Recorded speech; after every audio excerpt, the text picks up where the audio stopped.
Hello guys, Pandian ஸ்டோர்ஸில் அடுத்ததாக என்ன நடக்கிறதுக்கு வாய்ப்பு இருக்குன்னு சொன்னால், மீனா வந்து ரொம்ப கவலையோடு வந்து வீட்டுக்கு போகிறாங்க. எதுக்காக என்று சொன்னால், கோமதியோடு வந்து பாண்டியன் வந்து பேசலை, இவங்களுமே வந்து சேர்ந்து போயிருந்தாங்க, அதுக்கு எந்த பிரயோஜனமுமே கிடைக்கல. அதை நினச்சி ரொம்ப கவலையோட வீட்டுக்கு போகிறாங்க. அரசி கேட்குறாங்க, என்ன நீ ரொம்ப சோகமாக வாரீங்க, ஏதாவது பிரச்சனையான்ற மாதிரி வந்து கேட்குறாங்க. என்னப்பா இங்கே வீட்டில் நடக்கிற எதுவுமே உனக்கு தெரியாதா, புதுசு புதுசாக எல்லாம் கேள்வி கேட்குறன்ற மாதிரி வந்து கேட்குறாங்க. என்ன நீ இப்படி கோபிக்கிறீங்க, இந்த மாதிரியெல்லாம் கோபிக்க மாட்டீங்களே என்ற மாதிரி வந்து அரசி சொல்கிறாங்க. அதுதான் வேறு என்ன நடந்திருக்க போகுது எங்களுக்கு. பாவம் இல்லையா, அவனுடைய அம்மா ரொம்ப வந்து கவலையோடு இருந்தாங்க. அவங்கள கூட்டிகிட்டு போய் மாமாவோட பேச வைக்கலாமன்னு பார்த்தா அவங்க பேசவே மாட்டேன்றாங்க. அவங்க ஏதோ வந்து இவங்களோட பேசினா தனக்கு ஏதோ பிரச்சனை ஆகிடுமன்ற மாதிரியெல்லாம் பார்க்குற பார்வையும் அவங்க நடந்து கொள்கிற விதத்தையும் பார்த்தா இருக்குது. ஏன் இப்படி நடந்து கொள்கிறாங்க, இவ்வளவு பாசமாக இருந்தாங்க, இவ்வளவு அன்பாக இருந்தாங்க, ஒரு சின்ன விஷயத்துக்காக இப்படி கோவிக்கிறதான்ற மாதிரி வந்து சொல்கிறாங்க. அப்படி சொல்லும்போது அரசி என்ன சொல்கிறாங்கன்னு சொன்னால், பார்த்தீங்களா அண்ணி, நீங்களுமே அப்பாவை சரியாக புரிஞ்சு கொள்ளலைன்ற மாதிரி வந்து சொல்கிறாங்க.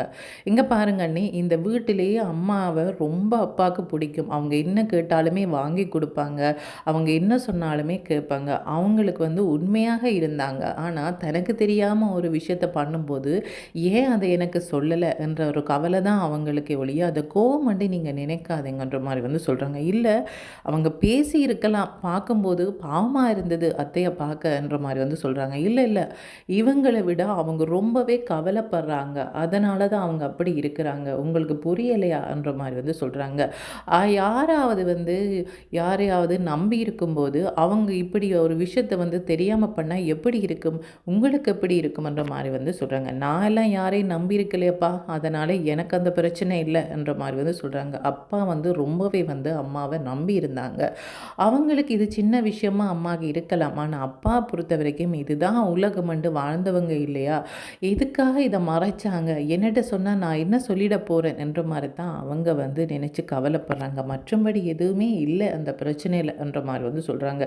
உனக்கு ஒரு விஷயம் தெரியுமா, மயிலக்கா வந்து என்னை சந்திச்சிருந்தாங்க, அந்த விஷயத்த சொல்கிறதுக்காகத்தான் நான் இங்கேயே வந்திருந்தேன், வந்தால் இங்கே பிரச்சனை வேறு மாதிரி இருக்குது, என்ன பண்ணுறேன்டே எனக்கு தெரியல என்று சொல்லும்போது வந்து அரசிக்கு கோவம் வந்துடுது. என்ன சொன்னீங்க இப்போ என்ற மாதிரி வந்து கேட்குறாங்க.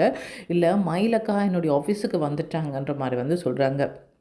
அவங்க இப்படி அங்கே வருவாங்க, நீங்கள் அவங்களோட பேசிகிட்டு இருக்கிறீங்களா, எங்களுக்கு தெரியாமலே பேசிகிட்டு இருக்கிறீங்களா, இப்படி ஆளுக்கு ஒவ்வொரு விஷயத்த பண்ணிகிட்டு இருந்தா அப்பா இப்படி பேசுவாங்க, இப்போ வந்து அவங்கள பற்றி குறை சொல்லிட்டு இருந்தீங்க, இப்போ நீங்கள் என்ன பண்ணிகிட்ருக்கிறீங்கன்ற மாதிரி வந்து சொல்கிறாங்க. இதெல்லாம் வந்து அண்ணனுக்கு தெரிஞ்சால் என்ன ஆகும் தெரியுமா, எவ்வளோ கோவப்படுவாங்க தெரியுமா, ஏன் அவங்களோட எல்லாம் பேசுகிறீங்கன்ற மாதிரி வந்து கேட்குறாங்க.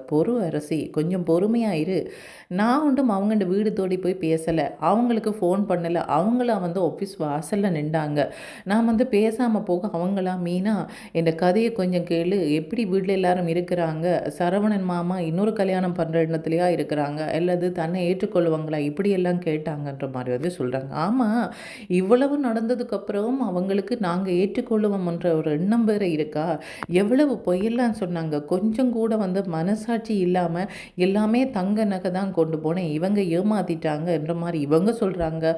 அவங்க இந்த அம்மாவை பார்த்தா இந்த வீட்டில் ஏதோ நாங்கள் கொடுமைப்படுத்துகிற மாதிரி சொல்கிறாங்க, இவங்களும் பேசாமல் நிற்கிறாங்க, இவங்க சொல்ல வேண்டியதானே அப்படி எதுவுமே நடக்கலை, இவங்க சொல்கிறதெல்லாம் பொய்யென்று சொல்ல வேண்டியதானே, அங்கே நிற்கும்போது எங்களை எதிரி மாதிரி தெரிஞ்சது, அதுக்கப்புறமா வந்து அந்த இடத்த விட்டு வெளியில் போனதுக்கப்புறமா எங்களை நல்லவங்களாக தெரியுதாமா, நல்ல வேலை அந்த இடத்துல நான் நின்றுருந்தேன்னு சொன்னால் நல்லா ஏச்சு கொடுத்து தான் அனுப்பியிருப்பேன்ற மாதிரி வந்து சொல்கிறாங்க.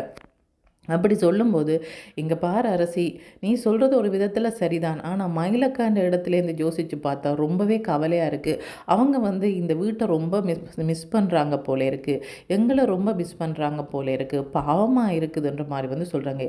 தயவுசெய்து இந்த கதையை இதுக்கு மேலே என்னோட பேச வேண்டாம், இவங்களை பெரிய இனிமேல் பேச வேண்டாம், நீங்களும் அவங்களோட பேச வேண்டாம், நீங்கள் இன்னொரு தடவை இப்படி பேசுகிறீங்கன்னு தெரிஞ்சால் நானுமே உங்களோட பேச மாட்டேன்ற மாதிரி வந்து சொல்கிறாங்க.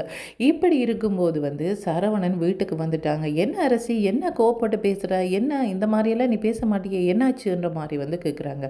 அதை நீங்களே கேளுங்க, அவங்களே சொல்லுவாங்கன்ற மாதிரி வந்து சொல்கிறாங்க. என்ன அரசி இப்படி என்ன மாட்டி விடுறன்ற மாதிரி வந்து மீனா சொல்கிறாங்க. வேறு யார்கிட்ட சொல்கிறது, நீங்கள் தானே இதெல்லாம் சொல்லிட்டு இருந்தீங்க, அப்போ நீங்கள் தான் இதுக்கு பதில் சொல்லணுமன்ற மாதிரி வந்து சொல்கிறாங்க. என்ன கடைக்கு வந்த விஷயத்தை பற்றி பேசுகிறாங்களா, ஆமாம், கடைக்கு வந்து மீனாவும் அம்மா வந்திருந்தாங்க, அப்பா கொஞ்சம் கோவமாக வந்து ஏசி விட்டுட்டாங்க, அதை பற்றி சொல்லி வந்து கவலைப்படுறாங்களா, கேட்கலான்ற மாதிரி வந்து கேட்குறாங்க. இது கதையே வேறு, நீயே கேட்டு பாரு என்ற மாதிரி வந்து சொல்கிறாங்க. என்ன என்ன பிரச்சனைன்ற மாதிரி வந்து கேட்குறாங்க சரவணன். இல்லை, மயிலக்கா ரொம்ப வந்து கவலைப்படுறாங்க. ஆஃபீஸுக்கு வந்தாங்க, என்னோட பேசினாங்க. அதை பேசலாம்னு தான் நான் இங்கே வந்தால், இங்கே வந்து மாமா அத்தையும் பேசுகிறதில்ல. அப்படி இருக்கும்போது நான் எப்படி அந்த விஷயத்த பேசுகிறது? இப்போ நான் வந்து வீட்டுக்கு போகிறதுக்கு முன்னாடி அரசியோட இதை பற்றி பேசிகிட்டு இருந்தேன். அவளுமே கோவப்பட்டு பேசுகிறா. என்னதான் இருந்தாலும் மயிலக்கா பண்ணது தப்பு தான், நான் இல்லைன்னு சொல்லலை. அவங்க வந்து தேடி தேடி என்னுடைய ஆஃபீஸுக்கு வந்து என்னை வந்து டார்ச்சர் பண்ணுறாங்க. இங்கே என்ன நடக்குது, என்னை வந்து ஏற்றுக்கொள்ளுவாங்களா, இந்த மாதிரிலாம் கேட்டுகிட்டே இருக்கிறாங்க. நான் என்ன தான் பண்ணுறது என்ற மாதிரி வந்து சொல்கிறாங்க. அப்படியா, இனிமேல் அவள் அங்கே வந்தான்னு சொன்னால் எனக்கு ஃபோன் பண்ணுங்க, நான் அங்கே வாரேன்ற மாதிரி வந்து சொல்லுங்கள். இங்கே பாருங்கள் மாமா, நான் வந்து தேவையில்லாமல் இந்த பிரச்சனையை வந்து பெருசாகிறதுக்காக இந்த மாதிரி பண்ணலை என்ற மாதிரி வந்து சொல்கிறாங்க. எதுக்காக அவங்க வந்தால் நீங்கள் பேசுகிறீங்கன்ற மாதிரி வந்து சொல்கிறாங்க. இல்லை, சரவணன் மாமா எப்படி இருக்கிறாங்க, அவங்க எப்படி வந்து நினைக்கிறாங்க, இதெல்லாம் கேட்டுட்டு வாங்கன்ற மாதிரி வந்து சொல்கிறாங்க. ஏன் நாங்கள் இங்கே என்ன நினைக்கிறோம்ன்றது உங்களுக்கு தெரியாதா? அவங்களுக்கு வேறு வந்து நீங்கள் கேட்டுட்டு போய் சொல்லணுமான்ற மாதிரி வந்து சொல்கிறாங்க. இங்கே பாருங்கள் மீனா, இனிமேல் வந்து இந்த மாதிரி அவங்க பேசினாங்கன்னு சொல்லி நீங்கள் எனக்கு சொல்லக்கூடாது. அங்கே நின்று எனக்கு ஃபோன் பண்ணோன்னா நான் அங்கே வந்து நானே பதில் சொல்கிறேன். நீங்கள் ஒன்றும் கேட்டு சொல்கிற வேலையெல்லாம் இனிமேல் வைக்க வேண்டாம்ன்ற மாதிரி வந்து சொல்கிறாங்க. நீங்கள் சொல்கிற விதத்தை பார்க்கும்போதே தெரியுது, நீங்கள் பிரச்சனை பண்ணணுமென்று தான் நினைக்கிறீங்க. பாவமாக இருக்குது பார்க்கும்போது. என்ன பண்ண சொல்கிறீங்க? வர வேண்டாம்னு சொன்னாலும் அவள் அழுதுகிட்டே நிற்கிறா வாசலில். பார்க்குறவங்க எல்லாம் என்ன நினைப்பாங்க? அவள் எதுக்கு அங்கே வாரா? நீங்கள் வந்து அவங்கள்ட வீட்டை ஏற்கனவே போயிருக்கிறீங்க, அவங்களுக்கு ஆதரவாக பேசியிருக்கிறீங்க. அவங்க அதை சாக்கா வச்சு உங்களோட இடத்துக்கு வாராங்க. அது உங்களுக்கு புரியலையான்ற மாதிரி வந்து சொல்கிறாங்க. அப்படி சொல்லும்போது வந்து கோமதி கேட்குறாங்க, என்ன என்ன இங்கே சத்தம்ன்ற மாதிரி வந்து கேட்குறாங்க. வேறு என்ன, பழையபடி அவள் இங்கே வாரத்துக்கு பார்த்துட்ருக்குறாளாம்ன்ற மாதிரி வந்து சொல்கிறாங்க. யாரை சொல்கிறேன்னு சொல்லும்போது, வேறு யார், அந்த பொய்காரியை தான் சொல்கிறேன்.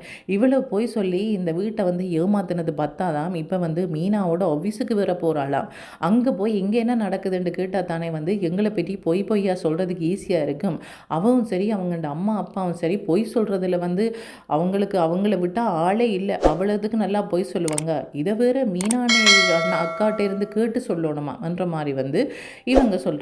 இப்படி சொல்லும்போது வந்து அவங்க என்ன சொல்கிறாங்கன்னு சொன்னால், மீனாண்டு ஆசையாக அவங்க பின்னாடியே ஓடி வந்து என்னை வந்து கேட்டுகிட்டே இருக்கும்போது நான் என்ன பண்ணுறேன்னே தெரியல அத்தைன்ற மாதிரி வந்து சொல்கிறாங்க. இங்கே பாரு மீனா, நீ இந்த வீட்டுக்கு வரணும், செந்திலோட நீ சந்தோஷமாக வாழணும்ன்றா இந்த மாதிரியான விஷயங்களை வந்து இனிமேல் காது கொடுத்து கேட்காத. அப்படி தான் கேட்டாலும் இங்கே வந்ததை சொல்லாத. எங்கள் வீட்டில் என்னென்ன பிரச்சனையெல்லாம் போய்கொண்டிருக்குதுன்னு உனக்கு நல்லாவே தெரியும். புதுசாக நீங்கள் பிரச்சனையை இங்கே கொண்டு வர வேண்டாம். அவளை வந்து வேண்டாமன்னு சொல்லி நாங்கள் இந்த வீட்டை விட்டு அனுப்பிட்டோம். சரவணனும் வேண்டாமன்னு தான் சொல்கிறோம். இனிமேல் வந்து அவளுக்கும் எங்களுக்கும் எந்த சம்மந்தமும் இல்லை. நீ இந்த விஷயத்தை அவளுக்கு சொல்லு. இனிமேல் கேட்டால் உனக்கும் தங்களுக்கும் எந்த சம்மந்தம் இல்லை என்ற மாதிரி வந்து சொன்னாங்கன்னு சொல்லுன்ற மாதிரி வந்து சொல்கிறாங்க. அப்படி இருக்கும்போதும் வந்து மீனா என்ன நினைக்கிறாங்கன்னு சொன்னால், என்ன இவங்க இப்படி சொல்கிறாங்க, அவங்கள பார்த்தா பாவமாக இருக்கே, என்ன பண்ணலாம்ன்ட்டு அவங்க வந்து சரியத்தை நான் அப்படியே சொல்லிடுறேன்ட்டு அவங்க பாட்டுக்கு வீட்டுக்கு வெளியில் வராங்க. வரும்போது வந்து குமரனும் குமர்கிட்ட அப்பாவும் வந்து போகிறாங்க. போகும்போது வந்து கோமதிக்கு கோபம் வந்துட்டுது. என்னென்னு சொன்னால், எங்கட வீட்டில் இருக்கிற நிம்மதியை வந்து இல்லாமல் பண்ணிட்டு அவங்க பாட்டுக்கு நிம்மதியாக சிரிச்சிட்டு போகிறாங்க. எப்படிப்பட்ட ஆட்கள் பாருங்கன்ற மாதிரி வந்து சொல்கிறாங்க. ஏத்த தேவையில்லாமல் இப்போ அவங்களோட பிரச்சனைக்கு போகிறீங்க? அவங்க வீட்டுக்குள்ளே வந்து செய்து போட்டு போன பிரச்சனை பத்தாதா? திரும்ப திரும்ப அவங்கள பெரிய எதுக்கு பேசுகிறீங்க? இப்போ காதில் விழுந்தால் இப்போ ஒரு பிரச்சனையை ஆரம்பிப்பாங்க. இதெல்லாம் தேவையா? பேசாமல் இருங்க என்ற மாதிரி வந்து சொல்கிறாங்க. அப்படி இருக்கும்போது வந்து குமரனுக்கு இவங்க சொன்ன விஷயம் கேட்டுடுது. என்ன ஏதோ எங்களை பிரச்சனைக்கு இழுக்கிற மாதிரி இருக்குன்ற மாதிரி வந்து அவங்க டப்பாவுக்கு சொல்கிறாங்க. எதுக்கு அவங்க எங்களை பிரச்சனைக்கு இழுக்கணும்? நல்ல ஒரு பிரச்சனையில் அவங்கள மாட்டி விட்டுட்டு வந்துட்டோம். இதுக்கப்புறமா அவங்களுக்கு பிரச்சனை தேவையா? பார்க்கும்போதே தெரியலையே அவங்க பெரிய பிரச்சனையில் மாட்டிகிட்டு இருக்கிறாங்கன்னு சொல்லி. ஏற்கனவே ஒருத்தி வந்து போய் சொல்லி ஏமாற்றி ஒருத்தண்ட வாழ்க்கையை நாசமாக்கிட்டு போயிட்டா. இப்போ நாங்கள் வேற விருந்தன்னு சொல்லி போய் பெரிய ஒரு பிரச்சனையை வந்து உருவாக்கிட்டு வந்திருக்கிறோம். அவங்கண்ட முகங்களை பார்க்கும்போதே தெரியுது பயங்கர கோவத்தில் இருக்கிறாங்கன்னு சொல்லி. எதுவும் பேச வேணாம், பேசாமவா, தேவையில்லாமல் பிரச்சனையை பெருசாக்க வேணான்ற மாதிரி வந்து சொல்லிட்டு போகிறாங்க. அப்படி சொல்லிட்டு போகும்போது வந்து கோமதி தானாகவே கூப்பிட்றாங்க. என்ன ரொம்ப சந்தோஷமாக இருக்கிறீங்களோ? மற்றவங்கள்ட சந்தோஷத்தை வந்து இல்லாமல் பண்ணுறது தானே உங்களோட வேலை. அதுதானே ஒவ்வொரு நாளும் உங்களுக்கு வேலையாகவே வச்சுருக்கிறீங்க. காலையில் எழுந்திரிச்சு அடுத்தவன் வீட்டில் எங்கே வந்து சந்தோஷமாக இருக்கிறாங்க, அதை எப்படி இல்லாமல் பண்ணலாம்ன்றது தானே உங்களோட வேலைன்ற மாதிரி வந்து சொல்கிறாங்க. இங்கே பாரு, தேவையில்லாமல் பிரச்சனை பண்ணாத. நீங்கள் தான் இந்த வீட்டு நிம்மதியை வந்து இல்லாமல் பண்ணிகிட்ருக்குறாங்க. இல்லாமல் பண்ணிட்டு பண்ணிகிட்ருக்கிறீங்க. நீ ஒரு பக்கத்தில் வந்து ஒரு பிரச்சனையை எங்களுக்கு உருவாக்கி விட்டுட்டு போன. அதுக்கப்புறமா வந்து ராஜி வந்து ஒரு பிரச்சனையை உருவாக்கி விட்டுட்டு போனா. அதுக்கப்புறமா உன்னோட பொண்ணு வந்து பெரிய ஒரு பிரச்சனையை வந்து உருவாக்கி விட்டுட்டு போனா. இதெல்லாம் பத்தாதா? இதெல்லாம் பண்ணது யாரு? நீங்க தானே. இந்த வீட்ல இருக்கிறவங்க தான் இந்த வீட்ல இருக்கிறவங்களுக்கு துரோகம் பண்ணிட்டு போயிருக்கிறாங்களே ஒழிய, இந்த வீட்ல இருக்கிறவங்க யாரும் உங்களோட வீட்டுக்கு துரோகம் பண்ணல. இதோடயே பேச்ச நிறுத்து. தேவையில்லாம பிரச்சனை பண்ணாத. சரியா? உன்னோட பேசுற நிலையில இப்ப நான் இல்ல. நான் என்ற வேலைய பார்த்துட்டு போறேன்ற மாரி வந்து போறாங்க. ஆமா, ஆமா. எங்கட வீட்டு நிம்மதி போயிட்டுது. அதனால உங்களுக்கு இப்ப நிம்மதியா தானே இருக்கும்ன்ற மாரி வந்து சொல்றாங்க.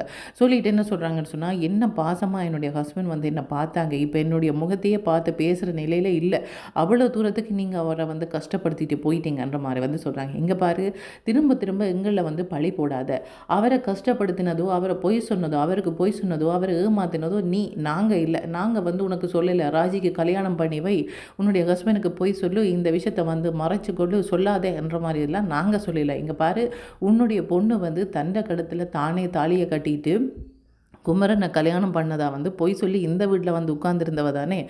அப்படி இருக்கும்போது உங்களுக்கெல்லாம் பொய் சொல்கிறது என்ன நாங்கள் என்ன சொல்லியா தரோணும். நீ பொய் சொன்னதுக்கு நீ தண்டனை அனுபவிக்கிற. எதுக்கு தேவையில்லாமல் என்னோட பிரச்சனைக்கு வரன்ற மாதிரி வந்து சொல்கிறாங்க. இப்படி சொல்லிட்டு இருக்கும்போது வந்து அந்த இடத்துக்கு பாண்டியனும் வந்துட்டாங்க. இதுக்கப்புறமா என்ன நடக்க போகுதுன்றதை கைஸ் வெயிட் பண்ணி தான் பார்க்கணும். ஓகே, தேங்க்யூ, பாய்.